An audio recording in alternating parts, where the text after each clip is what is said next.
that God will do more through his or her life is the man that understands the capability of God and the ability of man. The ability of God is not in question. Where we have issues is when we are looking at our own ability.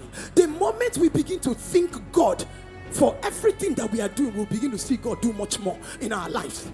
The moment we continue to put him first, whenever you are faced with a trying situation, whether it's a storm, whether it's a problem, you look at that thing and say, it's not about me right now. It's about the ability of the God that I serve. He is able to do it. That is why we say what God cannot do does not exist. Caleb was speaking to the children of Israel. Numbers 13:30. And Caleb stilled the people before Moses and said, let us go up at once and possess it, for we are well able to overcome it. I hope you know that when Caleb was saying this, he was not talking about his ability. The people that were thinking of their ability were the 10 spies. They said, we cannot do. These people are giants. They will swallow us before we enter there.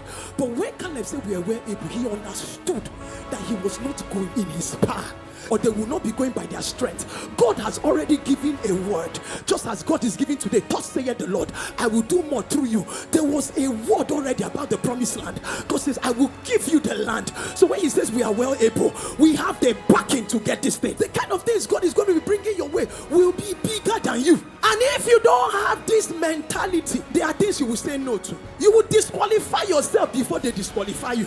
There are things you will never apply for, because when you look at it, you just tell yourself, I don't have the qualification, I don't have the experience, it's not people like me they are looking for. So if you keep looking at life from that angle, how can God do more through you? If God is going to do more through you, that means you're going to rise up courageously and you're going to face everything that comes, even the things you know you cannot do, even the things you have never done, and they come up and tell you do. You will show up and say, I can do. It is not about me right now, but it's about what?